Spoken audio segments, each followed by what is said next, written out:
एक अपने साधारण से गांव से एक किसान परिवार से मैंने अपना सफर तय किया था, लेकिन बस कुछ करने की भूख थी। जब मैं अपने पिताजी को कड़ी धूप में हल चलाते देखता था और उनके पीछे मेरे को काम करने पड़ते थे, तो उसी समय कुछ होता था कि हमें कुछ करना है। आज मैं अपने पिताजी को देखता हूँ। आज जब वो बाई एयर आते हैं, मैं रिसीव करने जाता हूँ, वो भी गर्व से फूल उठते हैं और मेरा भी सीना गर्व से उतना ही चौड़ा हो जाता है कि पिताजी आज हमारे कम से कम हमें देख के मुस्कुरा तो रहे हैं कि मेरा बेटा आज अच्छे हुआ।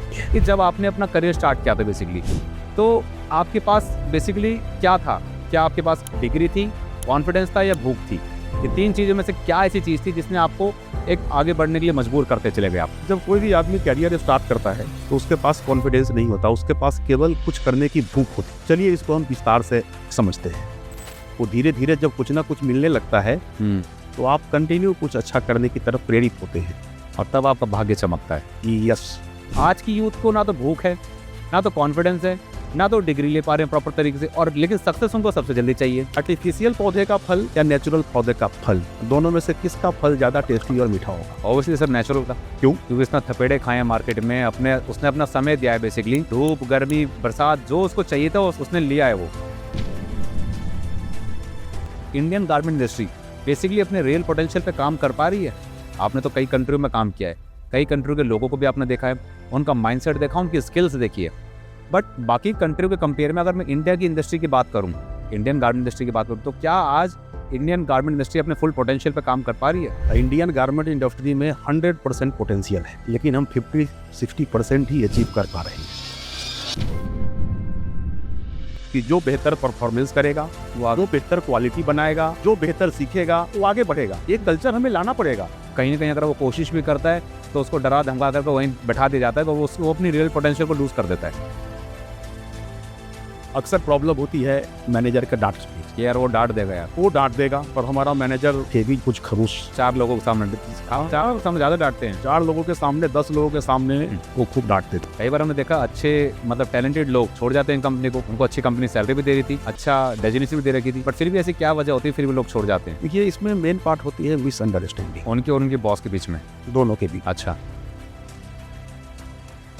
तो कुछ बॉस ये नहीं चाहते हैं कि हमारा सबऑर्डिनेट, हमारा जूनियर की परफॉर्मेंस हमसे बेहतर हो जाए। उसके रिजल्ट बताओ, फिर उसको काम दो, उसको हेल्प करो, उसको ग्रोथ करो। 10 में से 9 आदमी आपके सक्सेस हो जाए।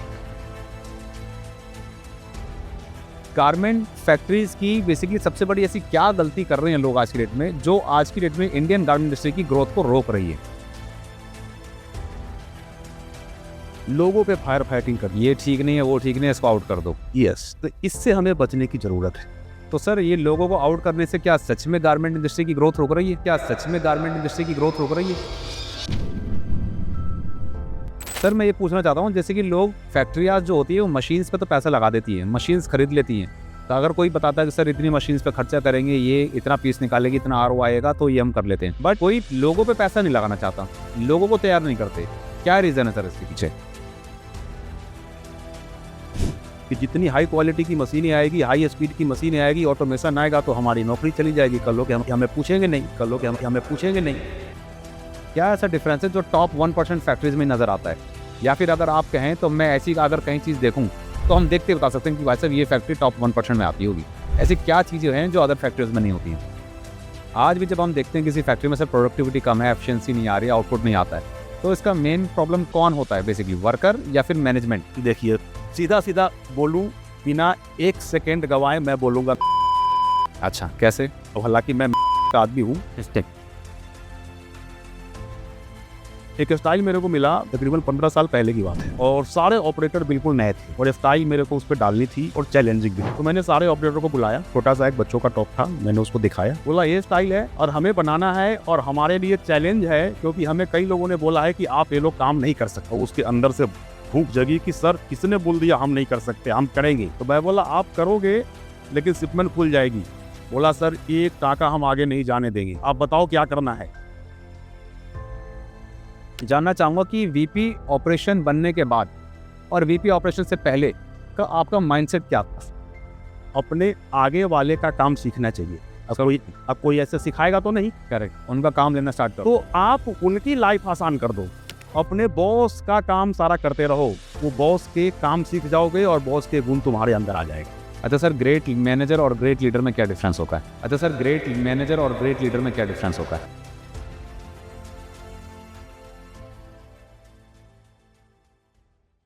Ignite Journey.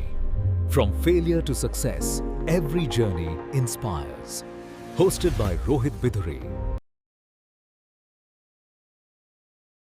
नमस्कार साथियों, मैं आपका दोस्त, आपका होस्ट रोहित बिधूड़ी स्वागत करता हूं आप सभी के अपने इग्नाइट जर्नी शो के ऊपर, जहां पे हम बात करते हैं ना केवल उन सच्चाइयों के ऊपर, ना केवल उन संघर्षों के बारे में, ना केवल स्टोरी के बारे में। आज हम बात करेंगे एक ऐसी स्टोरी के ऊपर जिन्होंने संघर्ष की एक परिभाषा को ही चेंज करके रख दिया हो।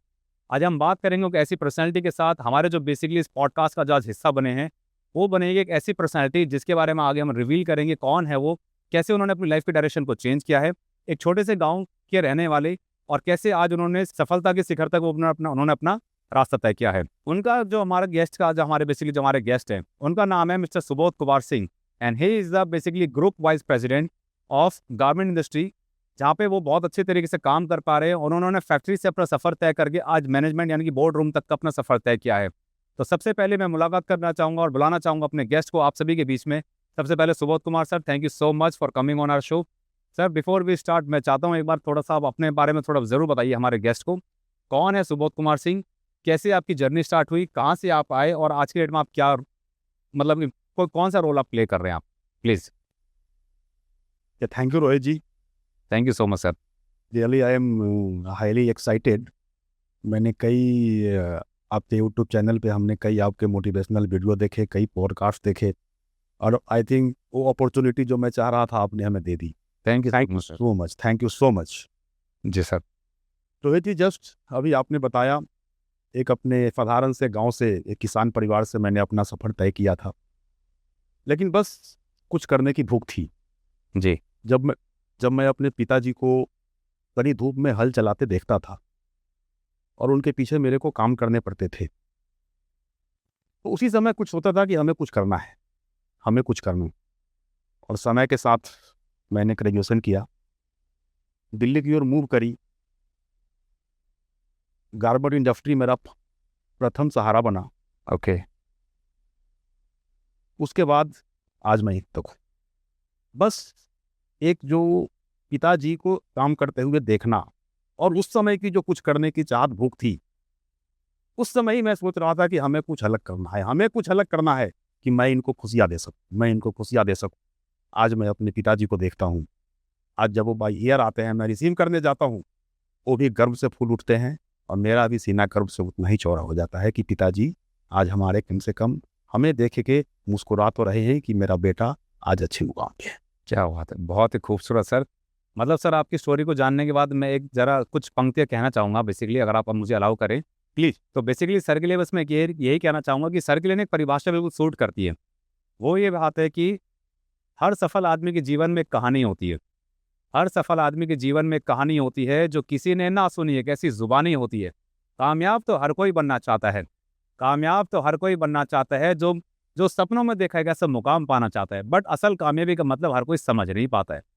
कामयाबी वो नहीं है कि आपने हासिल क्या क्या किया है। जी हाँ, मैं दोबारा से रिपीट करता हूँ, कामयाबी वो नहीं है कि आपने हासिल क्या क्या किया है, लेकिन असल कामयाबी उसको कहते हैं कि उस चीज़ को पाने के लिए आपने क्या क्या किया है। तो thank you so much Subodh sir कि आपने इतनी अच्छी तरीके से हमको प्रेजेंट की अपनी चीज़ें, की जो एक भूख थी बेसिकली कि मुझे कुछ करना है, मुझे एक आम इंसान का तरीके का अपना जीवन नहीं जीना है। बेसिकली जैसा आपने बताया, बहुत छोटे से परिवार से आप आए थे, किसान फैमिली में आपने जन्म लिया है। कहीं उस समय पे एक साइकिल भी नहीं हुआ करती थी हमारे घर के अंदर, लेकिन आज आप you feel very proud, not only you only feel proud, आपके फैमिली मेंबर्स, इवन आपके फादर भी प्राउड फील करते हैं कि जहाँ तक हमारे पास चलाने की साइकिल भी नहीं थी, और आज बेटे की मेहनत की बदौलत आज बेटे ने हमको हवाई जहाज़ तक का सफ़र तय करा दिया। बहुत ही खूबसूरत, बहुत ही इंस्पायरिंग स्टोरी है सर आपकी। Thank you so much sir. अब हम बेसिकली आपसे बात करना चाहेंगे इस पॉडकास्ट के अंदर। सर, मैं अब बेसिकली अपने व्यूअर्स को बताता हूँ, आज जो हमारा पॉडकास्ट होने वाला सर के साथ, सर एक बहुत अच्छे लीडर भी हैं, जिन्होंने फैक्ट्री के अंदर रह करके अपने, जिसको हम बोलते हैं कि he has basically burn his on food on the shop floors, कि कैसे एक वर्कर से काम करवाया जाता है और कैसे वर्कर के काम को प्रेजेंट करते करते एक बोर्ड रूम तक का सफ़र तय किया जाता है। तो हम सर पहले सेगमेंट पर हम बात करेंगे। सबसे पहले हम बात करेंगे सर कि जब आपने अपना करियर स्टार्ट किया था बेसिकली, तो आपके पास बेसिकली क्या था? क्या आपके पास डिग्री थी, कॉन्फिडेंस था, या भूख थी? ये तीन चीज़ों में से क्या ऐसी चीज़ थी जिसने आपको एक आगे बढ़ने के लिए मजबूर करते चले गए आप? देखिए रोहित, जब कोई भी आदमी कैरियर स्टार्ट करता है तो उसके पास कॉन्फिडेंस नहीं होता, उसके पास केवल कुछ करने की भूख होती। जी। चलिए इसको हम विस्तार से समझते हैं। स्टार्ट करते समय हमारे पास experience zero, knowledge limited, salary बिल्कुल कम, गलतियाँ रोज, बॉस की डांट रोज, तो कॉन्फिडेंस आएगा कहाँ से? जबकि ये सारी चीज़ें तो कॉन्फिडेंस तोड़ने वाली थी। बिल्कुल करेक्ट। केवल एक भूख ही होती है जो इंसान को आगे बढ़ने की तरफ प्रेरित करती है, जो इंसान के स्ट्रगल करने को मजबूर करता है कि हमें कुछ बनना है, हमें फैमिली के लिए कुछ करना है, हमें फ्यूचर में एक अच्छे लेवल की कैरियर ग्रोथ करनी है। तो वो केवल भूख थी सर आपकी। केवल भूख। तो क्या सर आपकी उस भूख ने आपको ये इतना विश्वास दिला रखा था कि एक दिन मैं वीक ग्रुप वाइस प्रेसिडेंट बनूंगा? क्या ये विश्वास था उस वक्त आपको? देखिए, जब एक भूख होती है तो इंसान चलता है, कॉन्फिडेंस होती है तो इंसान दौड़ता है, जब इंसान दौड़ता है तो एक्सपीरियंस बनता है, उसके रिजल्ट अच्छे होते हैं, जब रिजल्ट अच्छे की कंटिन्यूटी बढ़ जाती है तो आपका ट्रस्ट बढ़ जाता है, और जब ये तीनों एक साथ मिलते हैं तो आपकी स्ट्रेंथ, जो आपकी भूख है, वो धीरे धीरे जब कुछ ना कुछ मिलने लगता है तो आप कंटिन्यू कुछ अच्छा करने की तरफ प्रेरित होते हैं। और तब आपका भाग्य चमकता है। Yes, correct. 100%। तो भूख ही है जो इंसान को आगे बढ़ने की ओर प्रेरित करती है। स्टार्टिंग में कुछ नहीं होता, अभी आपने देखा, न एक्सपीरियंस है, न सैलरी अच्छी है, काम की जानकारी लिमिटेड है जो हमें स्कूल कॉलेज में पढ़ाया गया है। अभी आगे हम बात करेंगे कि इंडस्ट्री की एक्सपेक्टेशन क्या है और वो कैसे पूरा किए जाते हैं, लेकिन स्टार्टिंग में तो ये सब होता नहीं। जी। बस अपने भूख को मरने नहीं देना। Correct correct. सर जैसा अभी आपने बहुत खूबसूरत तरीके से बताया, ना तो आपके पास कोई खास डिग्री थी और कॉन्फिडेंस तो बिल्कुल ही माइनस में था बेसिकली अगर हम बात करें तो, लेकिन एक वो भूख ही थी जिसने आपको जिंदा रखा Yep. और आपको आगे लेकर गई। लेकिन सर अगर मैं आज की आपकी इस शब्दों के बेस पर अगर मैं आज की यूथ को कनेक्ट करना चाहूँ, तो आज की यूथ को ना तो भूख है, ना तो कॉन्फिडेंस है, ना तो डिग्री ले पा रहे हैं प्रॉपर तरीके से, और लेकिन सक्सेस उनको सबसे जल्दी चाहिए। तो उनके बारे में आप क्या कहना चाहेंगे? सक्सेस जल्दी चाहिए तो उसके लिए उसको क्या चाहिए? देखो सर, रियली में आज के यूथ के लिए एक बहुत बड़ा सवाल है जी। कि any how hook by crook सफलता पाना चाहते, करेक्ट। लेकिन आप करियर की बात करें तो सफलता एक मैगी नहीं है कि हमने 2 मिनट में तैयार किया और हम सफल हो गए। सफलता एक स्लो कुक दाल की तरीके से है कि जितना धीरे धीरे बनेगा उसका टेस्ट उतना बढ़िया है। करेक्ट। अब इसको हम सिंपल वे में समझते हैं। एक पौधे को ग्रो करने के लिए समय के अनुसार हवा चाहिए, पानी चाहिए, मिट्टी चाहिए, और समय के साथ वो ग्रोथ करता है, उसमें फल लगते हैं। से लेकिन आजकल के सिनारियों में हम बिना सीजन के भी पौधे की आर्टिफिशियल लैब में ग्रोथ करते हैं जी। उसमें भी फल लगते हैं। आर्टिफिशियल पौधे का फल या नेचुरल पौधे का फल, दोनों में से किसका फल ज़्यादा टेस्टी और मीठा होगा? ऑब्वियसली सर नेचुरल का। क्यों? क्योंकि इसने थपेड़े खाए हैं मार्केट में, उसने अपना समय दिया है बेसिकली, धूप गर्मी बरसात जो उसको चाहिए था उसने लिया है वो। यही मूल मंत्र हमारे कैरियर पे लागू होता जी। है। हमारा कैरियर जितना स्लो होगा उतना ही शाइनिंग करेगा, उतना ही अच्छा हमें रिजल्ट देगा। तो यूथ को तो मैं यही कहना चाहूँगा, स्लो चलो, लर्निंग लेते रहो, फिर मास्टरी अपने आप हो जाए। अपने आप हो जाएगी। सर जैसे कि बेसिकली मैं आपकी जब हिस्ट्री पढ़ रहा था बेसिकली मैंने देखा था कि आपने अफ्रीका में भी काम किया है, इंडोनेशिया, बांग्लादेश और इंडिया के अंदर भी कई बड़ी बड़ी कंपनियों के अंदर आपने काम किया है। तो बेसिकली सर कि मैं जो ये जानना चाह रहा हूँ, क्या इंडियन गारमेंट इंडस्ट्री बेसिकली अपने रियल पोटेंशियल पे काम कर पा रही है? आपने तो कई कंट्रियों में काम किया है, कई कंट्रियों के लोगों को भी आपने देखा है, उनका माइंडसेट देखा, उनकी स्किल्स देखी है, बट बाकी कंट्रियों के कंपेयर में अगर मैं इंडिया की इंडस्ट्री की बात करूं, इंडियन गारमेंट इंडस्ट्री की बात करूं, तो क्या आज इंडियन गारमेंट इंडस्ट्री अपने फुल पोटेंशियल पे काम कर पा रही है? देखिए, इंडियन गारमेंट इंडस्ट्री में 100% पोटेंशियल है, ओके। लेकिन हम 50-60% ही अचीव कर पा रहे हैं। ये जो हमारा सिस्टम कहीं ना कहीं इसको रोक रहा है। हमारे पास ऑर्डर्स हैं, लोग हैं, काम है, फैक्ट्रीज है, लेकिन हम कर नहीं पा रहे हैं। क्यों? बेस जो हमारा अभी सिस्टम है, अगर हम ग्लोबल पर्सपेक्टिव में देखें तो दुनिया स्मार्ट फैक्ट्री की तरफ जा रही है। जी। हमारे पास जो फैक्ट्री है, हम उसी के लिए सर्वाइवल मोड में हैं। Number 2, skill development. दुनिया अपने लोअर से लोअर स्किल को शार्प कर रही है, मिडिल मैनेजमेंट को ट्रेन कर रही है। लेकिन सच बोलूं, हमारे इंडिया में ट्रेनिंग्स कल्चर तो अब धीरे धीरे आ गया है, लेकिन वो 5 स्टार होटलों तक और सीनियर लेवल तक सीमित होकर रह गया है। कंपनियां ट्रेनिंग्स कराती है, अपने मैनेजर जीएम्स को ले जाते हैं, मोटिवेशनल ट्रेनिंग, टेक्निकल ट्रेनिंग्स होती है, उनके साथ डिनर होते हैं, पार्टी होती है, और कल होके फिर वहीं से वैसा ही काम स्टार्ट हो जाता है। क्या हमने सुपरवाइजर की ट्रेनिंग पे फोकस किया? जो बेसिकली रियल डूअर है। जो बेसिकली रियल डू है, एक Correct. Supervisor is the most vital person है, क्योंकि उसको टॉप लेवल को भी कन्विंस करना है, उसको बॉटम लेवल को भी कन्विंस करना है, Correct. उससे काम भी कराना है, और किसी भी ऑर्गेनाइजेशन की परफॉर्मेंस भी उसी से मापी जाती है। क्या हमने ऑपरेटर लेवल की स्किल डेवलपमेंट पे इन्वेस्ट किया? क्या हमने उसके बारे में सोचा? हम सीधा अपने गेट पे बोर्ड लगा देते हैं कि हमें टेलर चाहिए, अनुभव मिनिमम 5 साल। क्या उस टेलर ने 5 साल में क्या किया? करेक्ट। क्या हमारे पास जो रिसोर्स हैं, क्या हम उसको शार्प कर सकते हैं? क्या उसको हम एसेट बना सकते हैं? ये कहीं ना कहीं हमारे अंदर कमी है, और आने वाले समय में ये हमें और करना ही पड़ेगा, क्योंकि आने वाले समय में इंडिया में स्किल की शॉर्टेज हो रही है और होने वाली है। जो हमारे पास रिसोर्स है, anyhow we need to develop them, sharp them, make them growth, और वही एसेट हमारे लिए लॉयल बनेंगे, शार्प बनेंगे। क्योंकि सर आज भी जब हम देखते हैं गारमेंट इंडस्ट्री के अंदर जब ऑपरेटर की कमी होती है, तो एक तरह से देखते हैं तो मार्केट में जैसे ऑपरेटर का अकाल सा ही पड़ गया, ऑपरेटर मिलते नहीं है। रीज़न बिहाइंड, क्योंकि आज की डेट में लोग भी समझदार हो गए, वो अपने बच्चे को ऑपरेटर बनाने नहीं चाह रहे हैं। तो दैट मीन अगर कहीं ना कहीं आप अपनी उनकी स्किल्स पे, पोटेंशियल पे अगर उन पर काम नहीं करेंगे तो वो कोलैप्स होंगे ही होंगे धीरे धीरे। देखिए, इसके 2 सबसे बड़े रीजन हैं। जी। सबसे पहला कि हम मार्केट से एक तरीके से पकी पकाई दाल समझते हैं ऑपरेटर। ये 5 साल का अनुभव आए, हमारे यहाँ आए, और पहले दिन से 60 और 70% इफिशियंसी पे काम करना शुरू कर। नंबर 2, कि अगर पुराने ऑपरेटर हैं, क्या उनको सुपरवाइजर में हम डेवलप करते हैं? कितनी फैक्ट्री है? बहुत कम फैक्ट्रीज है। अगर कुछ फैक्ट्री का नाम लूँ तो बड़े दिग्गज है, जैसे कि साई एक्सपोर्ट है, हमारा जी ग्रुप है, जो एक बेस्ट ऑपरेटर को ही हम सुपरवाइजर की तरफ डेवलप करते हैं।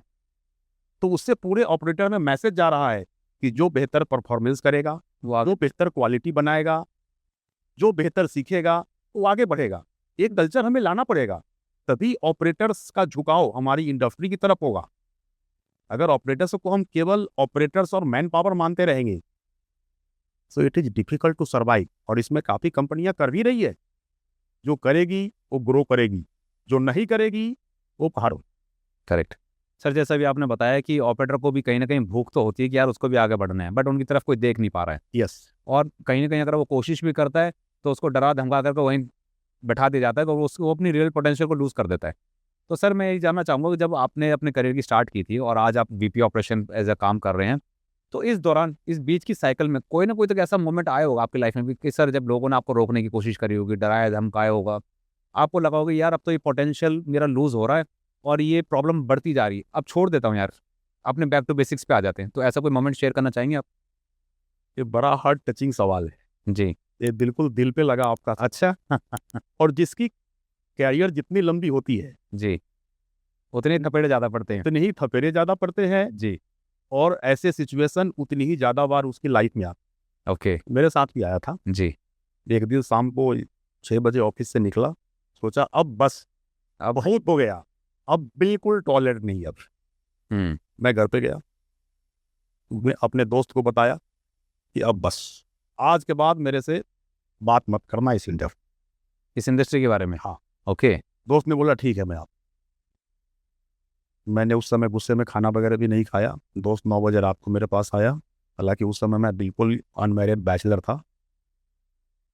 आया, बोला ऐसा कर, कल शनिवार है, कल चलते हैं मूवी देखने।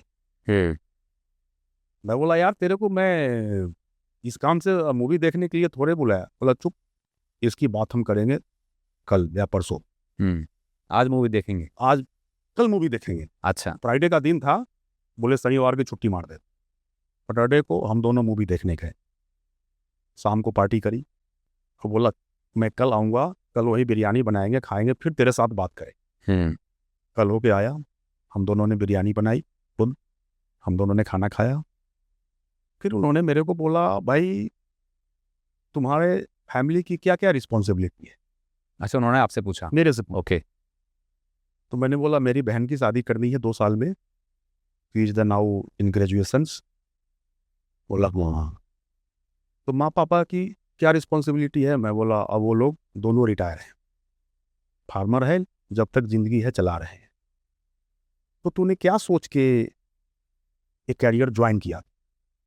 बोला मैं तो सोचा था कुछ अच्छा करूंगा, लेकिन अच्छा मेरे को होता हुआ दिख नहीं रहा है। तो अगर ये छोड़ देगा तो अभी इससे बेहतर क्या ऑप्शन है तेरे पास, या सोचना बाकी है? क्योंकि तू कहीं जाएगा तो फिर जीरो से स्टार्ट करेगा। सही बात है। और ये जितनी भी प्रॉब्लम आई है, तुम प्रॉब्लम को सॉल्यूशन की तरफ क्यों नहीं देखते? ये प्रॉब्लम क्यों आई, पहले से तुम तैयार क्यों नहीं थे? तुम प्रॉब्लम की लिस्ट बनाओ। मैंने 4-5 साल जो भी प्रॉब्लम थे लिस्ट बनाई, फिर उसके सॉल्यूशन उन्होंने लिखवाए कि तुम ही लिखो इसका सॉल्यूशन, और ये हो सकता है तो एक करो, और फिर 6 महीना बाद देखेंगे। कल होके मंडे को हम फिर ऑफिस गए, काम स्टार्ट किया, और आप दोस्त कहें कोच कहें, हफ्ते में मेरे से पूछता था कि काम पूरा किया या नहीं किया। तो जो जो प्रॉब्लम थी, अक्सर प्रॉब्लम होती है मैनेजर का डांट सुनने की, कि यार वो डांट देगा यार। वो डांट देगा, और हमारा मैनेजर थे भी कुछ खरूस। 4 लोगों के सामने, 4 लोगों के सामने ज़्यादा डांटते हैं। 4 लोगों के सामने, 10 लोगों के सामने वो खूब डांटते थे। तो मैं उनका काम पहले करना शुरू किया। अब धीरे धीरे महीने के अंदर मैं उनकी गुड बुक में आने लगा। मैं सोचा यार ये तो बहुत अच्छी बात है। अब उसके बाद मेरी हर वीक में एक टास्क सीखने की इतनी प्रैक्टिस बन गई, वही मेरा गेम चेंजर साबित। ओह।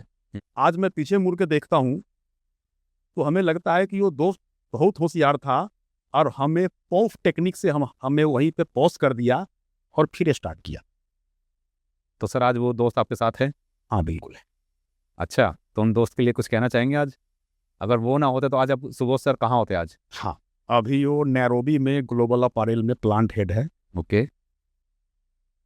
मकसूद जी एंड यासीन भाई, मैं उन दोनों को तहे दिल से धन्यवाद देना चाहूँ कि उस समय उन्होंने हमें कैरियर रुइन होने से बचा लिया, और उनकी देन है कि आज मैं इस लेवल पे VP ऑपरेशन। बहुत खूबसूरत सर, बहुत ही कमाल की और इंस्पायरिंग जर्नी रही है basically. Thank you so much sir.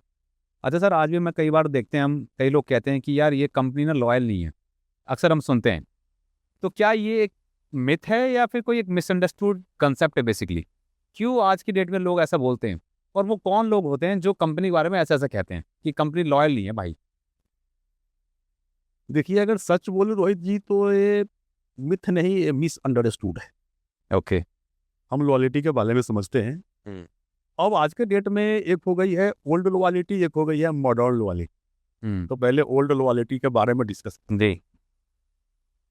20 से 25 साल तक एक कंपनी में नौकरी, कंपनी को परिवार जैसा समझना, कंपनी को परिवार बना लेना, वहीं से रिटायरमेंट, ये है पुरानी लॉयल्टी। ठीक है। अब आते हैं मॉडर्न लॉयल्टी। परफॉर्मेंस बेस्ड काम करना, ग्रोथ के लिए उसकी परफॉर्मेंस को मेजर करना, डिसीजन के लिए डाटा को देखना, ये है हमारी मॉडर्न लॉयल्टी। अब इसमें भी आगे चल के कंपनी की लॉयल्टी अलग है और एम्प्लॉय की अलग है। करेक्ट। कंपनी की लॉयल्टी है परफॉर्मेंस दो, ग्रोथ करो, प्रॉफिट दो, इंसेंटिव लो, प्रोडक्शन दो, एफिशिएंसी दो, क्वालिटी दो, डिलीवरी दो, अवार्ड लो, इंक्रीमेंट लो। ये तो हो गई कंपनी की तरफ से लॉयल्टी। अब आते हैं एम्प्लॉय की तरफ। एम्प्लॉय का परफॉर्मेंस अच्छा है, ग्रोथ नहीं है, वो चेंज कर देता है। अच्छी ग्रोथ है, सैलरी नहीं है, वो चेंज कर देता है। ग्रोथ है, सैलरी है, रिकॉग्निशन नहीं है, चेंज कर देता है। तो अब मॉडर्न लॉयल्टी चेंज हो गई ना। तो इसका तालमेल कैसे बैठेगा सर? कई बार हमने देखा अच्छे मतलब टैलेंटेड लोग छोड़ जाते हैं कंपनी को, उनको अच्छी कंपनी सैलरी भी दे रही थी, अच्छा डेजिग्नेशन भी दे रखी थी, बट फिर भी ऐसी क्या वजह होती है फिर भी लोग छोड़ जाते हैं? देखिए, इसमें मेन पार्ट होती है मिसअंडरस्टैंडिंग उनके और उनके बॉस के बीच में? दोनों के बीच। अच्छा। अब ये कई तरीके से होती है। अगर मैं पुराने तरीके से समझाऊं तो कुछ बॉस ये नहीं चाहते हैं कि हमारा सबॉर्डिनेट, हमारा जूनियर की परफॉर्मेंस हमसे बेहतर हो जाए। ये रियली फैक्ट, ये फैक्ट है, ये रियली फैक्ट है। उनको पता है ये काम का बंदा है, हाँ काबिल भी है, हाँ। जानबूझ के उसको डिमोरलाइज करेंगे और ये आत्मा को तोड़ने का प्रयास करते हैं। तो वो बॉस है, वो लीडर नहीं। करेक्ट। एक लीडर हमेशा अपने नीचे छोटा लीडर को ग्रो करता है, अपनी सेकंड लेयर तैयार करता है। सेकेंड लेयर तैयार करता है, उसको ग्रोथ करता है। हम्म। एक सही बॉस वो है जो अपने जूनियर का कैरियर काउंसलर है, कि जब तक हमारे जूनियर की ग्रोथ नहीं होगी तब तक हम कुछ अच्छा नहीं कर सकते। मैं तो हमेशा अपने जूनियर को कैरियर की काउंसलिंग करता हूँ, क्या उसे करना चाहिए, क्या बेहतर करे कि मेरी जगह आए तो मैं भी आगे जाऊँ, मेरे भी आगे की। हाँ, ऑब्वियसली आपको अपना पोजीशन खाली करनी पड़ेगी उसको लाने के लिए, 100%। और डेफिनेटली, और आपको अपने कंपनी के जो ऑनर है उनसे बात करनी पड़ेगी, भाई now I am free, now what is something what is for me. बिल्कुल। बट सर ये कहने में तो बड़ी अच्छी लगती है सर ये बातें, बट ये इंडस्ट्री में मिलते नहीं है ऐसे लोग कि यार अपनी लेयर तैयार करो, बट लोग करते नहीं है। बात तो हर कोई करता है, करनी चाहिए करनी चाहिए। सी इंडस्ट्री में भी कई ऐसे लीडर हैं, कई हमारे फ्रेंड्स हैं जो अपने नीचे लीडर ग्रो करते हैं। अभी आप इंडस्ट्री के जाने माने हमारे धर्मेंद्र सर जी, हमारे बॉस रह चुके हैं। अभी हमने रिसेंटली उनके साथ पॉडकास्ट किया। और एक तरीके से बॉस नहीं, एक हमारे कैरियर काउंसलर भी है। और आज जो मैं इस VP ऑपरेशन पोजीशन पे काम कर रहा हूँ, उनका एक बहुत बड़ा योगदान भी है। ओके। मैं थोड़ा सा टाइम लूँगा, बताना चाहूँगा कि मैं 2015 से 2019 तक बांग्लादेश, अच्छा। मैं केवल काम में लग गया था, काम का एक्सपर्ट हूँ, अपना काम कर रहा हूँ, पैसे मिल रहे हैं, नौकरी चल रही है।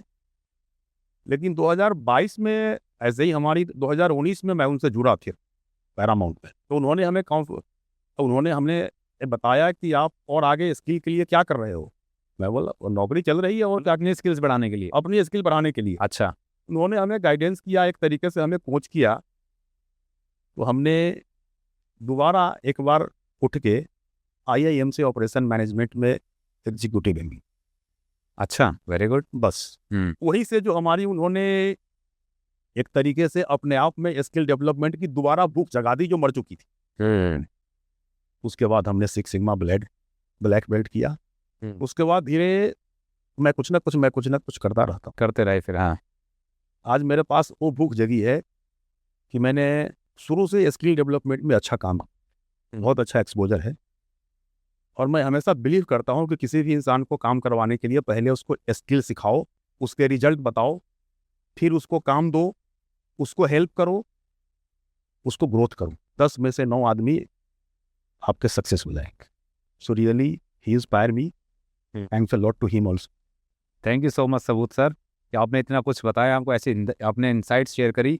और सर आपकी जर्नी को देखने के बाद ये जरूर हमको रियलाइज़ हो चुका है कि जो सक्सेस थी बेसिकली ओवरनाइट सक्सेस नहीं थी।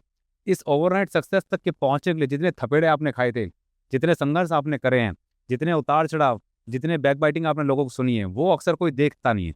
आज आपको उस शिखर पर खड़ा हो देख जरूर आया आदमी, बट उसके पीछे का जो सफ़र आपने तय किया है उसको शायद कहीं कोई लोग देख नहीं पाते, जिसके बारे में मैंने आपको ऑलरेडी पहली कहानी सुनाई थी कि सफलता वो नहीं है कि आपने हासिल क्या किया है, सफलता ये नहीं कि आज आप ग्रुप के वाइस प्रेसिडेंट बन चुके हैं। असली सफलता तो वो थी सर जिसने वो रास्ते को आपको बनाए रखा, that is a real success. तो thank you so much Subodh sir for sharing all the journey. Basically sir आपका बहुत अच्छा खासा एक्सपीरियंस है, 20-22 साल का तजुर्बा है आपको गारमेंट इंडस्ट्री के अंदर। आपने कई मल्टीपल कंपनीज के अंडर में काम किया है, कई मल्टीपल कंट्रीज में भी आपने काम किया। सर बेसिकली अब मैं आपसे डायरेक्ट मुद्दे पे आगे बात करता हूँ कि अब मैं कुछ गारमेंट सेक्टर की, गारमेंट इंडस्ट्री से रिलेटेड ऐसे कुछ अनसुने और अनकहे जवाब में करूँगा आपसे, जिसके बारे में हम जानते हैं और जिसके बारे में आज भी लोग को पता तो है प्रॉब्लम है, लेकिन कोई बात नहीं करता है। तो सबसे पहले सर आप ये ऑनेस्टली बताइए कि गारमेंट फैक्ट्रीज की बेसिकली सबसे बड़ी ऐसी क्या गलती कर रहे हैं लोग आज की डेट में, जो आज की डेट में इंडियन गारमेंट इंडस्ट्री की ग्रोथ को रोक रही है? रोहित जी, बेसिकली हम सिस्टमेटिक अप्रोच को छोड़ के day to day operation fire fighting में हम व्यस्त। ऐसा क्यों? रीजन बिहाइंड कि सबसे पहले हमारी प्लानिंग, सप्लाई चेन सिस्टम पे काम करने की ज़रूरत है। ये सब की वजह से एट लास्ट में सारा प्रेशर ऑपरेशन पे आता है। और हम दिन रात ऑपरेशन स्ट्रेटेजी पे, प्लानिंग पे हम फायर फाइटिंग करते रहते हैं।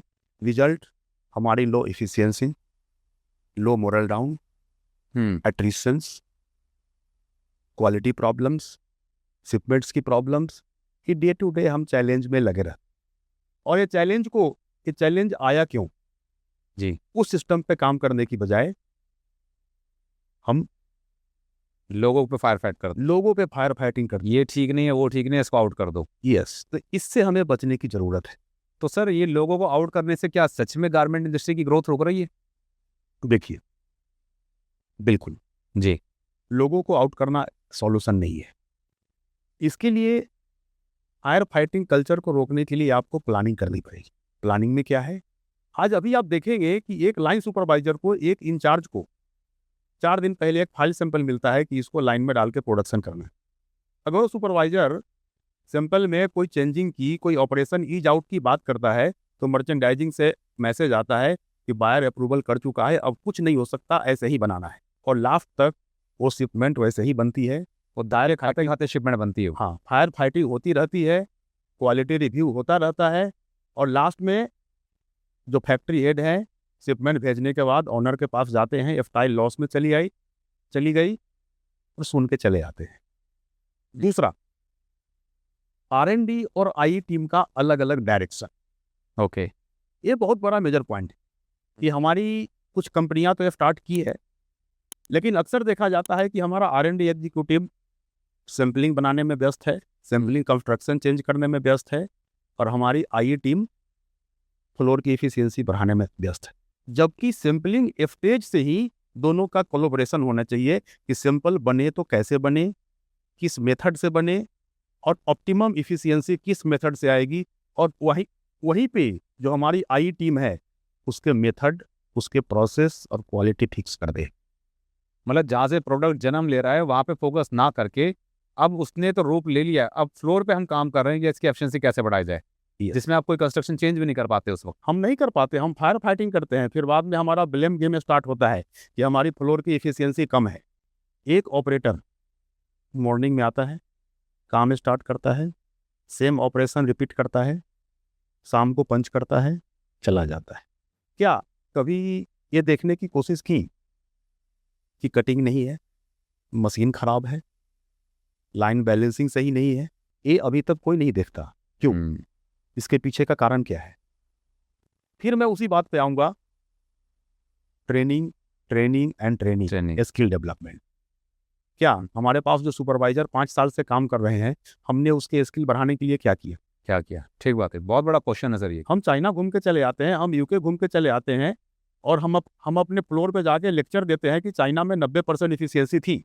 मैं अभी पिछले महीने की बात बता रहा हूँ, मैं श्रीलंका गया था। एक छोटी सी फैक्ट्री, बिल्कुल नॉर्मल सा सेटअप, और उसकी एफिशिएंसी 95% थी। वेइंग आई बैकग्राउंड, मेरा दिमाग ही गया। मैंने उसकी बिल्कुल पिन पॉइंट पे स्टडी करी। मैं 2-3 बातें उसकी बताना चाहूँगा। एक, तो हम लोग पूरे फ्लोर पे घूम रहे थे, ऑपरेटर को कोई फर्क नहीं पड़ रहा था कि कौन आया कौन गया, काम कर रहे हैं तो बिल्कुल काम तो अपने काम पे फोकस थे, बिल्कुल फोकस। सिंगल पीस फ्लो, एक ऑपरेटर पीस उठाया, बनाया, आगे दे दिया।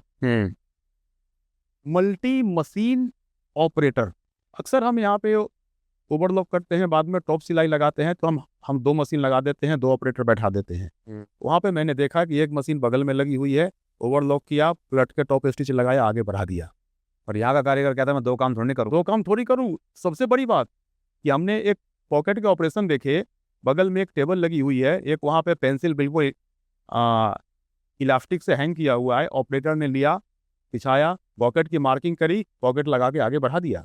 सर मैं ये पूछना चाहता हूँ, जैसे कि लोग फैक्ट्रियाँ जो होती है वो मशीन्स पे तो पैसा लगा देती है, मशीन्स खरीद लेती हैं, तो अगर कोई बताता है कि सर इतनी मशीन्स पे खर्चा करेंगे, ये इतना पीस निकालेगी, इतना ROI आएगा, तो ये हम कर लेते हैं। बट कोई लोगों पे पैसा नहीं लगाना चाहता, लोगों को तैयार नहीं करते। क्या रीज़न है सर इसके पीछे? देखिए रोहित जी, ये मशीन खरीदना पैसे का गेम है। मशीन मार्केट में लॉन्च हुई, वेंडर आया, डेमो दिखाया, मशीन की कॉस्टिंग दी, अप्रूव हुआ, पैसे गए, मशीन आके लग गया। पायलट प्रोजेक्ट हुआ, डायरेक्टर ऑनर आए, उन्होंने देख लिया कि अब मेरा इम्प्रूवमेंट हो गया, अब हमारी फैक्ट्री ऐसी ही चलेगी। अगर रियलिटी में देखेंगे तो जितने भी स्पेशलाइज मशीन है, हाई कॉस्ट की मशीन है, 3 महीने बाद वो फैक्ट्री के किसी कोने में नजर आता है कि इसमें ए प्रॉब्लम है, तो इसमें ए प्रॉब्लम है, तो इसमें सी प्रॉब्लम है, तो इसमें डी प्रॉब्लम है, या इस स्टाइल में नहीं चलेगा। इसके पीछे का बिहाइंड रीजन क्या है? जब हम मशीन खरीदते हैं, क्या जो वो मशीन चलाने वाला है, क्या हमने उसकी ट्रेनिंग कराई है? क्या मशीन खरीदते समय जब हमने डेमो लिया था, जब हमने उसकी प्रोडक्टिविटी, क्वालिटी चेक करी थी, क्या हमने अपने डिसीजन में उसको शामिल किया? नहीं। तो आदमी मशीन क्यों चलाएगा? ये तो एक मिथ और भी है कि जितनी हाई क्वालिटी की मशीनें आएगी, हाई स्पीड की मशीनें आएगी, ऑटोमेशन आएगा तो हमारी नौकरी चली जाएगी, कल लोग हमें पूछेंगे नहीं। तो जिस इंसान को पहले दिन से नौकरी का फियर है, वो मशीन चलने क्यों देगा? हमें चाहिए कि सबसे पहले मशीन के बारे में उनको लूप में ले जिनको मशीन चलाना है, या उनका माइंडसेट क्लियर करें, उनका माइंडसेट चेंज करे और उनको बताए कि ये मशीन किस तरीके से उनकी प्रोडक्टिविटी, क्वालिटी में हेल्प करके उनकी डेली रूटीन लाइफ को इजी करेगा। वो बोझ नहीं मानेंगे, वो चलाएंगे। अभी मैं एक छोटा सा एग्जांपल देता हूँ। हमने सिंपल कटिंग मशीन लाया था, 125-150 पीस रोज काटती है, सिंगल पीस कटर। अब जितने भी जो कटिंग मास्टर थे, जो दिन में 15 पीस 20 पीस काटते थे, और सुपरवाइजर सब एंटी हो गए कि ये मशीन तो सिंगल पीस काटती ही नहीं। किसी किसी केस में ऐसा भी देखने को मिला कि मशीन से कटिंग हो जाने के बाद जानबूझ के उसको पल्ले को साइड से काट के निकाल देते थे कि यह मशीन कटिंग छोटी करती है। एक कटिंग मशीन है, वो प्रिंटर है, आप ए लिखोगे तो ए प्रिंट करेगा, बी लिखोगे तो बी प्रिंट करेगा। करेक्ट। इस लेवल तक के गड़बड़ी करती हैं, आते हैं, गड़बड़ी करते हैं। तो सबसे पहले है कि उनको लूप में लें, जिनको यूज करना है या जिनको इससे डर है, बस डर के आगे जीत है। सर आपने बेसिकली जैसे कि आपने मल्टीपल कंट्रीज में काम किया है और हंड्रेड्स ऑफ कंट्रीज में आपने काम, मतलब कंपनीज में काम किया है, तो आपके उसी एक्सपीरियंस की बेस पे मैं जानना चाहूँगा कि आपने कई कंपनी में जैसे आपने काम किया, तो टॉप 1% जो फैक्ट्री होती हैं उसमें ऐसा क्या होता है जो अदर फैक्ट्री नहीं कर रही है? क्या ऐसा डिफरेंस है जो टॉप 1% फैक्ट्रीज में नज़र आता है? या फिर अगर आप कहें तो मैं ऐसी अगर कहीं चीज़ देखूँ तो हम देखते बता सकते हैं कि भाई साहब ये फैक्ट्री टॉप 1% में आती होगी। ऐसी क्या चीज़ें हैं जो अदर फैक्ट्रीज में नहीं होती हैं? अगर टॉप फैक्ट्री में देखे, मशीन अच्छी होती है? नहीं। बिल्डिंग अच्छा होता है? नहीं। सिस्टम अच्छे होते हैं? नहीं। हर चीज़ अच्छा नहीं होता। वहाँ के लोगों के काम करने का माइंडसेट वो अलग हो। बस ट्रेनिंग के जरिए हमें वो माइंडसेट चेंज करने की ज़रूरत है, जो कहीं ना कहीं हमारे यहाँ से लैकिंग है। कि हमारी ट्रेनिंग्स 5 स्टार कल्चर तक सीमित होकर रह गई है, वो भी स्पेशली हमारी गारमेंट इंडस्ट्री में। साल में एक आध बार ट्रेनिंग होती है, वो ट्रेनिंग कम, पार्टी ज़्यादा होता है। तो दिन में कोई स्पीकर आए, ट्रेंड किए, शाम को पार्टी हुई, कल हो के GM साहब आके फ्लोर पे आ गए कि बस हमें काम करना है जी। क्या हमने सुपरवाइजर को ट्रेंड किया? क्या हमने ऑपरेटर को ट्रेंड किया? क्या मार्केट में नई चीज़ें क्या चल रही है हमारे सुपरवाइजर को कैसे पता चले? हमारे पास 10 साल से सुपरवाइजर है, सवेरे आता है, दिन में पीस बनाता है, शाम को घर जाता है, और हम उससे उम्मीद करते हैं कि चाइना जैसी फैक्ट्री का मेरे को प्रोडक्शन निकाल के दे। हम पहले उसको सिखाएं, हम पहले चाइना जैसा माइंडसेट तो क्रिएट करें उसमें, उसको दिखाएं। जब तक हम देखते नहीं है, हम बिलीव नहीं करते। सही। उसको दिखाएं, उसको सिखाएं, उसको अचीव कराएं, उसको ग्रोथ दे, उसको विजनरी बनाए, तो आदमी काम करे, क्यों नहीं करे? सर हम जैसे कि आपने बहुत खूबसूरत तरीके से बताया, हम लोगों को तैयार तो करते नहीं है ना, और फायर फाइटिंग में लग जाते हैं। आज भी जब हम देखते हैं किसी फैक्ट्री में सर प्रोडक्टिविटी कम है, एफिशिएंसी नहीं आ रही, आउटपुट नहीं आता है, तो इसका मेन प्रॉब्लम कौन होता है? बेसिकली वर्कर या फिर मैनेजमेंट? क्या रीज़न है देखिए एक्टिविटी डाउन का? देखिए सीधा सीधा बोलूं, बिना 1 सेकेंड गवाए मैं बोलूंगा मैनेजमेंट। अच्छा, कैसे? तो हालांकि मैं मैनेजमेंट का आदमी हूं, तो मेरे को पता है। जी। एक ऑपरेटर मॉर्निंग में आया, अपना काम स्टार्ट किया, जो आपने काम दिया काम किया, रिपीट ऑपरेशन किया, शाम को घर चला गया। लाइन में कटिंग नहीं है, कटिंग है तो गलत है, क्वालिटी में प्रॉब्लम आ रही है, मशीनें खराब है, ये किसकी जवाबदेही है? उस ऑपरेटर की या मैनेजमेंट? ऑब्वियसली मैनेजमेंट की। भाई हम कहते हैं कटिंग नहीं, तो कटिंग क्यों नहीं थी? सर मशीन खराब क्यों थी? सर वो बिजली वाला नहीं आया, वो मशीन वाला नहीं आया, मैकेनिक नहीं आया। तो ये सारी प्रॉब्लम ऐसी है जिसका सॉल्यूशन ऑलरेडी मैनेजमेंट के पास है, तो फिर हम वर्कर के ऊपर क्यों डाल देते हैं? तो इसको एक प्रैक्टिकल तरीके से देखें। जी। जब हम लाइन में कैपेसिटी करते हैं तो 70 से 80% ऑपरेटर की कैपेसिटी आती है, लेकिन वो लाइन का आउटपुट शाम को 50 से 60% आता है। क्या गैप है? ऑपरेटर का गैप है या मैनेजमेंट का गैप? Obviously management. और मैनेजमेंट में सिस्टम का गैप। है अब आप सिस्टम में देखेंगे, क्या ऑपरेटर को उसका टारगेट पता है? नहीं पता होगा उसको। नहीं पता है। क्या ऑपरेटर को उसकी क्वालिटी पता है? नहीं पता होगी उसे। नहीं पता है। मैं अपना एक एग्जाम्पल बताता हूं। मैं एक स्टाइल मेरे को मिला, तकरीबन 15 साल पहले की बात है, और सारे ऑपरेटर बिल्कुल नए थे, और स्टाइल मेरे को उस पर डालनी थी और चैलेंजिंग भी थी। तो मैंने सारे ऑपरेटर को बुलाया, छोटा सा एक बच्चों का टॉप था, मैंने उसको दिखाया, बोला ये स्टाइल है और हमें बनाना है, और हमारे लिए चैलेंज है क्योंकि हमें कई लोगों ने बोला है कि आप ये लोग काम नहीं कर सकते। और उसके अंदर से भूख जगी कि सर किसने बोल दिया हम नहीं कर सकते, हम करेंगे। तो मैं बोला आप करोगे लेकिन शिपमेंट खुल जाएगी। बोला सर एक टाका हम आगे नहीं जाने देंगे, आप बताओ क्या करना है। तो जैसे हम पीपीएम करते हैं पूरे ग्रुप के साथ, हमने पीपीएम ऑपरेटर के साथ करी कि गले पे सिलाई 1/4 की सीधी चाहिए, इसमें ज्वाइंट नहीं चाहिए, ओवरलॉक का टाका 15 रखे, हम जैसे नॉर्मल पीपीएम करते हैं जो करते हैं। कैन यू इमेजिन उस स्टाइल का डीएचयू क्या रहा होगा? Less than 1%। अच्छा। क्योंकि ऑपरेटर के अंदर कुछ अच्छा करने की भूख जग गई, और ऑपरेटर ने हमारे डिसीजन में, हमारे पीपीएम में अपने आप को शामिल होकर लगा कि सर जो बायर को चाहिए सर हमें बता रहे हैं। ऐसा अक्सर मिसिंग है। हम इनको अपने टीम का हिस्सा ही नहीं बनाते हैं। हम अभी भी नहीं बनाते। आप देखिए कि मैक्सिमम फैक्ट्रीज में जो पीपीएम होती है कि बायर की क्या डिमांड है, क्या रिक्वायरमेंट है, उसमें कौन शामिल होता है? इवन सुपरवाइजर तक नहीं होता, मैनेजर लेवल के लोग आपस में कर लेते हैं। आपस में कर लेते हैं, एक उसके नोट बनते हैं, एंड लाइन में टेबल पे आके टंच, और मैं ये सिर्फ वो दिखाने के लिए लग गया कि आज ही पीपीएम करिए, साइन होगा इसके ऊपर। तो आपको जिससे रिजल्ट चाहिए करेक्ट। उसको अपने प्लान का हिस्सा बनाइए, जी।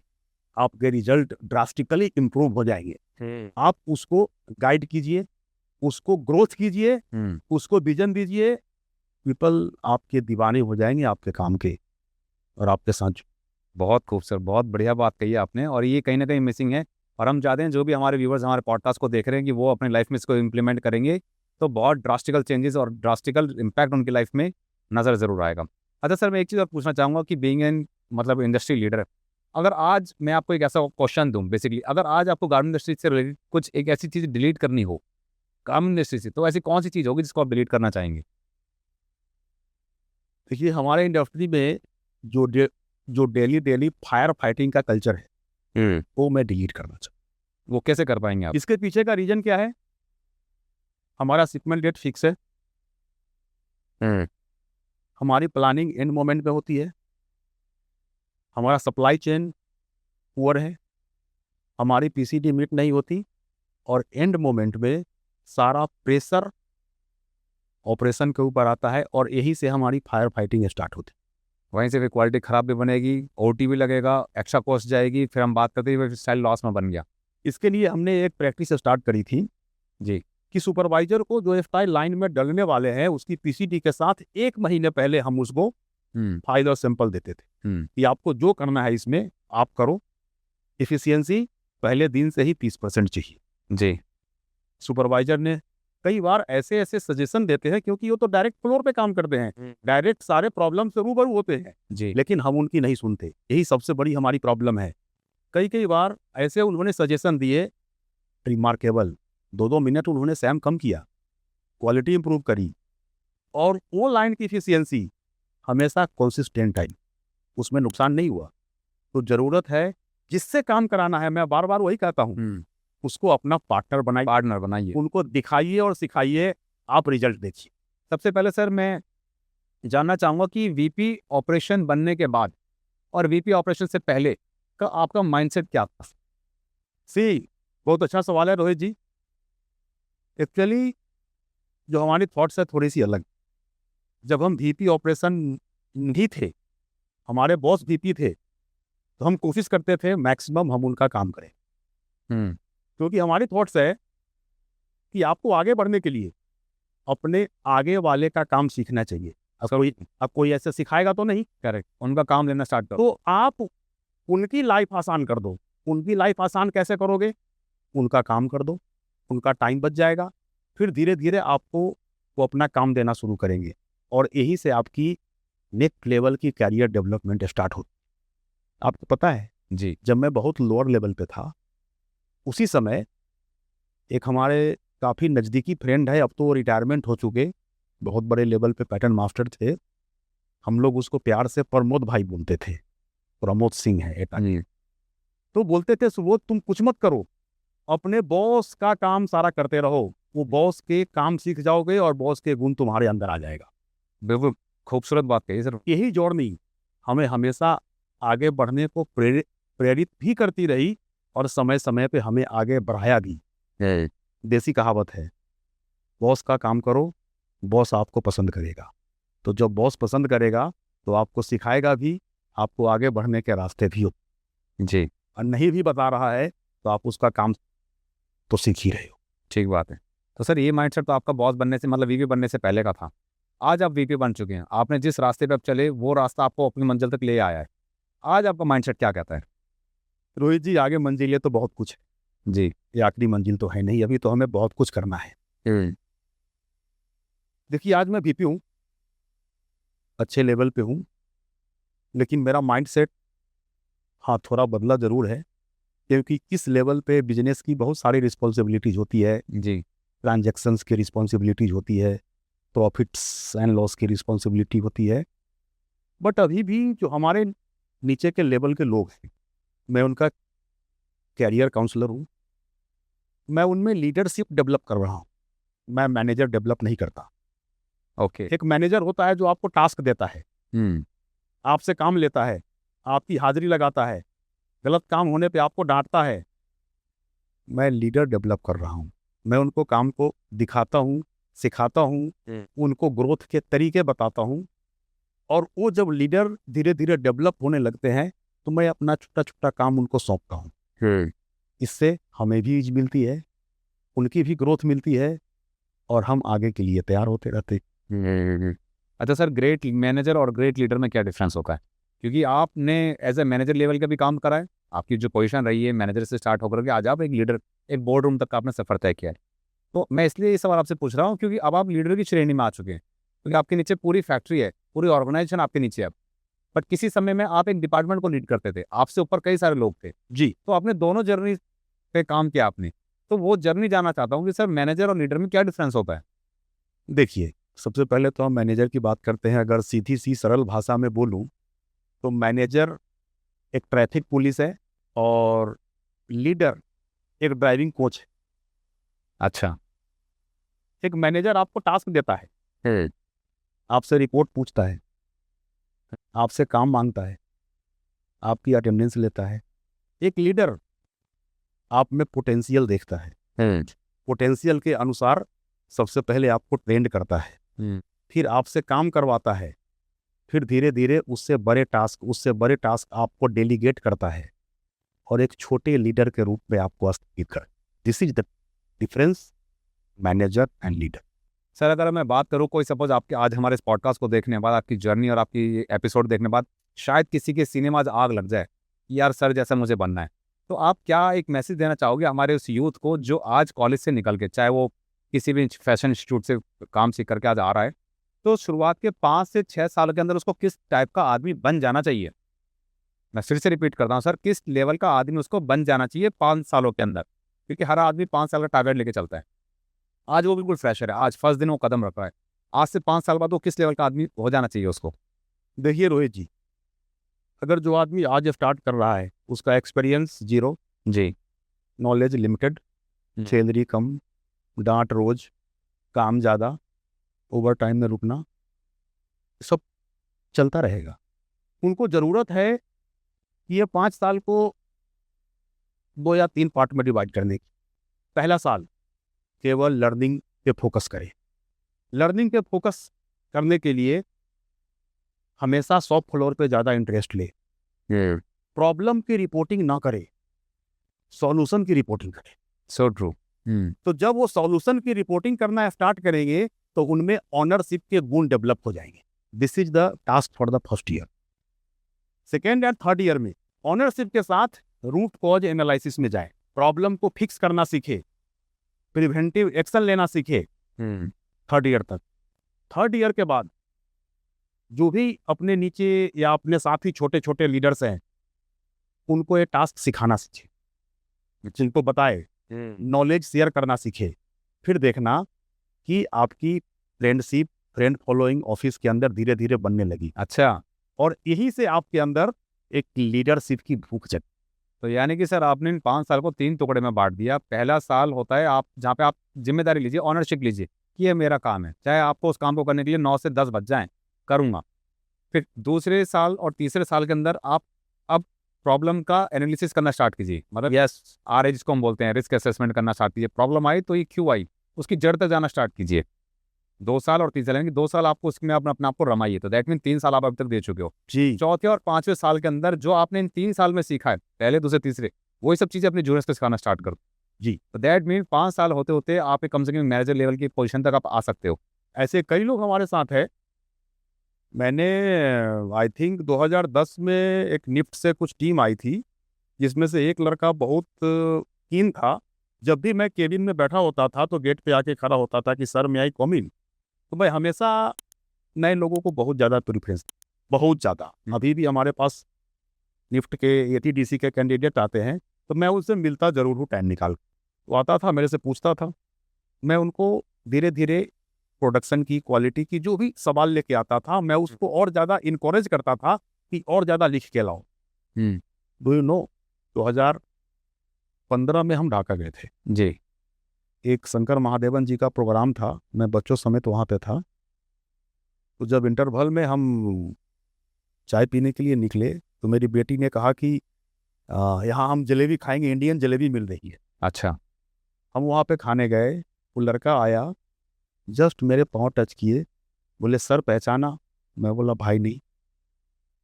बोला मैं वही हूँ जो आपने कोरियन क्राफ्ट में मेरे को ट्रेन किया था। मैं बोला आप कहाँ है? बोला मैं फलानी कंपनी में जीएम। क्या हुआ? बताइए उस समय मेरे को कितनी खुशी मिली होगी। उसका भूख मुझे पहले दिन से ही दिख रहा था। वो हमेशा अपने सीनियर लोगों से मिलना, उसके निकट अपनी प्रॉब्लम लेके जाना, उससे समाधान सीखना। बस 5 साल बहुत है आपको मैनेजर बनाए। Correct correct. उसके बाद तो फिर आप अपना मतलब मैनेजमेंट की जो डिमांड है उस पर आप काम करते 100%। बस अपनी सीखने की भूख को नहीं मरने देना। तो सर ये तो मुझे ऐसे लग रहा है कि आपने जो एक तरह से मतलब गारमेंट इंडस्ट्री का जो मिथ है कि बेसिकली ये वीपी होते हैं, जो सीईओ होते हैं, सीईओज होते हैं, बहुत कम से कम 20-25 साल की आहुति मांगते हैं। और मुझे तो लग रहा है जिस खूबसूरती से आपने बताया कि 5 साल को टुकड़े में बांट लीजिए, उस पर काम कर लीजिए, और मुझे लगता है कि 7 से 8-10 सालों के अंदर आदमी वीपी लेवल तक पहुँच सकता है अगर उस डेडिकेशन के साथ काम करे। डेडिकेशन, कंसिस्टेंसी, ट्रस्ट बिल्डिंग, ये सब मिला के लीडरशिप। और जब एक बार आप लीडरशिप रोल में आ गए, दुनिया की कोई ताकत आपको नहीं रोक सकती। बशर्ते जरूरी है कि कुछ लोग लीडरशिप रोल में आ जाने के बाद केबिन के होके रह जाते हैं। केबिन में बैठे तो वीपी का डेसिग्नेशन बहुत अच्छा लगता है, लेकिन जब फ्लोर पे जाएं तो वहाँ पे वीपी एक लीडर होता है। करेक्ट। फ्लोर पे जाने से आपको रिस्पेक्ट मिलता है, लोग आपसे जुड़ते हैं, लोग आपको फॉलो करते हैं। सर जैसे भी आपने बहुत खूबसूरत तरीके से बताया कि आपको डेजिग्नेशन तो मिल गई, तब आप कैबिन मिल गया, टेबल कुर्सी चेयर सब मिल गई, अब आपको लगता है अब तो भैया मैंने सब कुछ हासिल कर लिया। तो इसी से रिलेटेड में एक सवाल पूछना चाहूँगा सर। डेजिग्नेशन तो हर कोई आदमी कमा ही लेता है, साल 2 साल 3 साल आगे पीछे कमा ही लेता है, बट क्या उस डेजिग्नेशन के काबिल बन नहीं पाते हैं लोग? सपोज किसी ने अगर डेजिग्नेशन ले ली, मैं जीएम बन गया, मैं वाइस प्रेसिडेंट बन गया, डेजिग्नेशन तो ले ली, बहुत अच्छा लगता है, मतलब है ना डेजिग्नेशन, बट क्या डेजिग्नेशन के काबिल वाकई में बने होते हैं लोग? कई बार मैं इंडस्ट्री में देखता हूँ बने तो नहीं होते। सी इसके पीछे कई एस्पेक्ट हैं जी। हालांकि डेसिग्नेशन तक जो भी लोग पहुंचते हैं मेहनत करके ही पहुंचते हैं, कुछ ना कुछ तो उन्होंने मेहनत किया होगा तब तो उनको पोजीशन मिली। करेक्ट। लेकिन पोजीशन मिलने के बाद वो केबिन के जीएम या केबिन के वीपी होके रह जाते। केबिन में उनको डाटा मिलता है, केबिन में उनको रिपोर्ट मिलता है, केबिन में उनको पेपर मिलता है, केबिन से वो प्रोडक्शन को ड्राइव करते हैं, हम्म, तो वो फ्लोर से कट जाते। केबिन में सब कुछ मिलता है, मैं केबिन में जाता हूँ रिपोर्ट देखने के लिए, पीपीटी देखने के लिए, लेकिन सच्चाई देखने के लिए मैं फ्लोर पे जाता हूँ।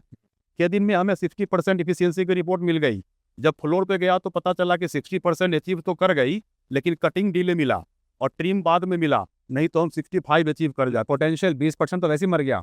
तो फ्लोर पे जाने से आपको सच्चाई मिलेगी, फ्लोर पे जाने से लोग मोटिवेट हो गए, फ्लोर पे जाने से जो भी प्रॉब्लम होती है वो धीरे धीरे कम होती चली जाएगी। जब आपका फ्लोर पे इन्वॉल्व बनेगा तब आपकी एक्चुअल लीडरशिप होगी, लोग आपको फॉलो करेंगे, लोग आपसे सीखेंगे। सर ये बहुत अच्छा तरीका आपने बताया, बट इसके अंदर मैं एक चीज़ और ऐड ऑन करना चाहूँगा सर। जैसे ही लोगों को डेजिग्नेशन मिल जाती है, वो अपने आप को सर्वप्रथम मानना चालू कर देते हैं, तो उसके बाद से कंपनी में मैंने जो देखा है सर, पॉलिटिक्स स्टार्ट हो जाती है, एक टॉक्सिक कल्चर बनना स्टार्ट हो जाता है। इसके बारे में आप क्या कहेंगे? कभी भी अपने पोजीशन को अपना अहम नहीं बनने देना चाहिए, क्योंकि सर पॉलिटिक्स जूनियर तो कभी नहीं करता। पोजीशन आज है कल नहीं जी, लेकिन लीडर आज भी है, लीडर कल भी रहेगा, लीडर परसों भी रहेगा।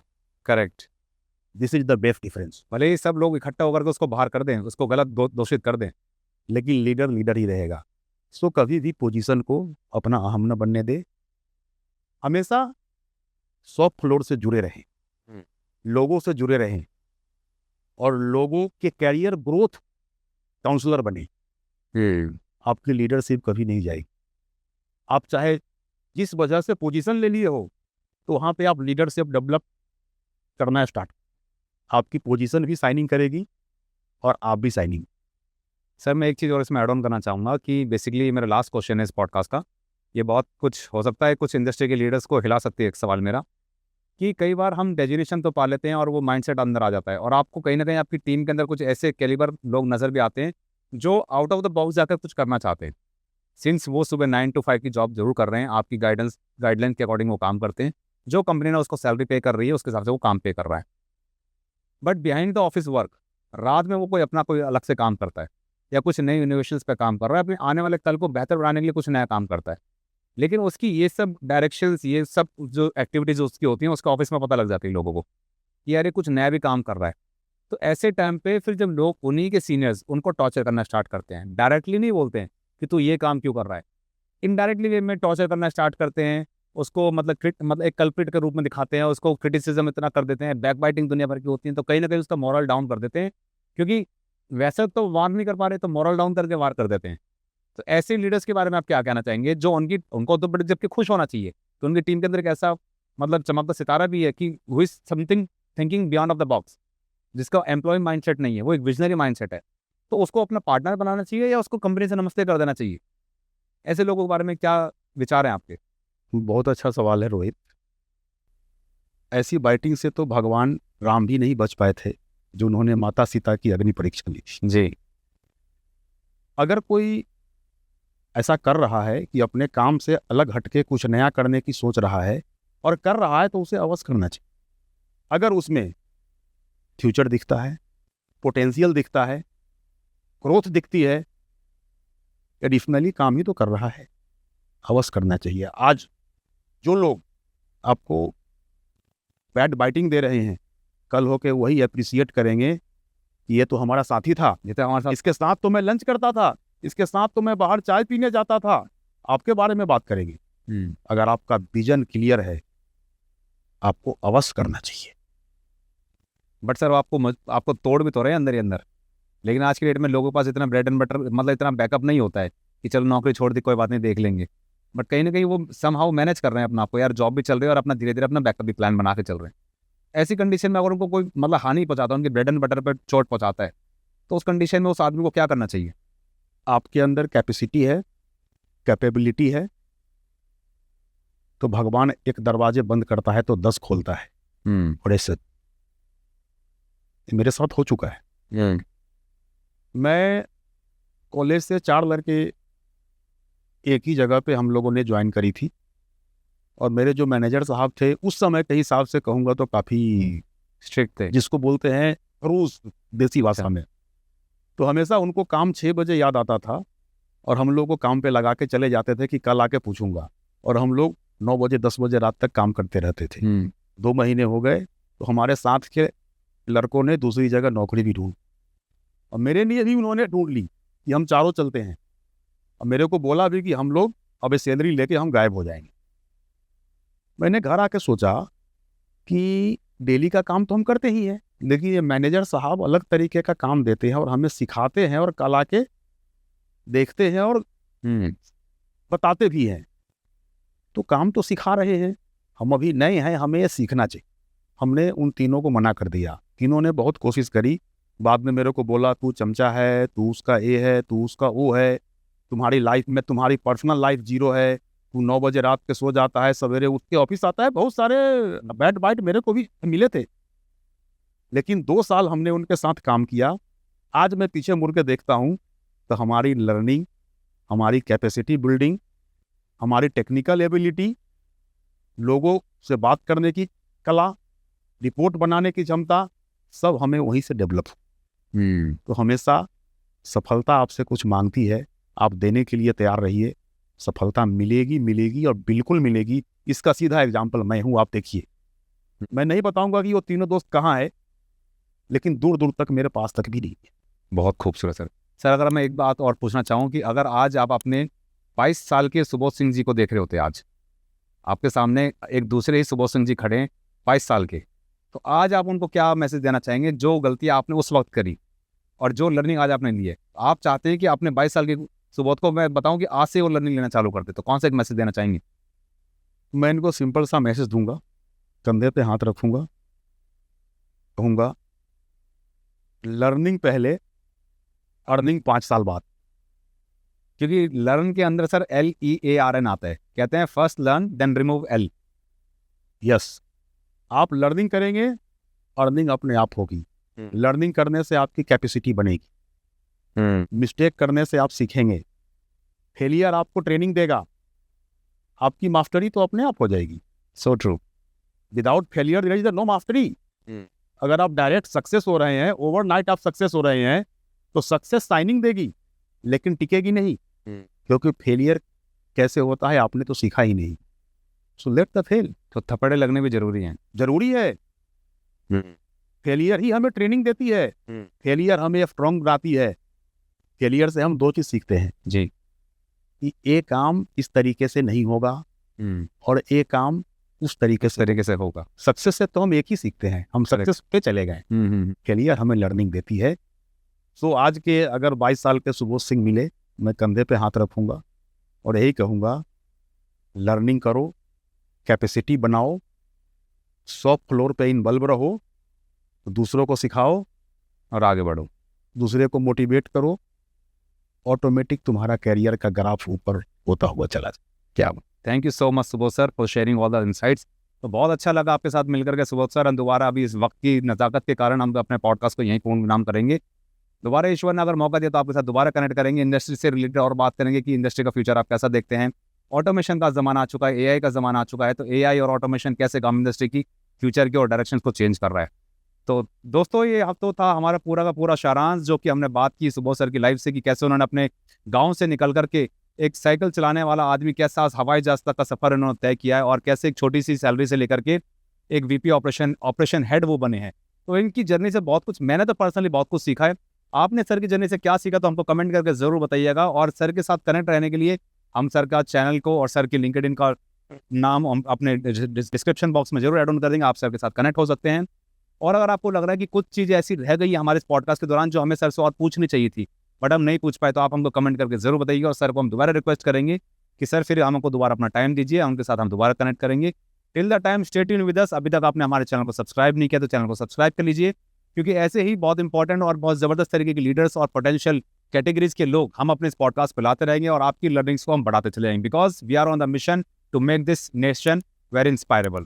थैंक यू सो मच, बने रहिए हमारे साथ। Thank you.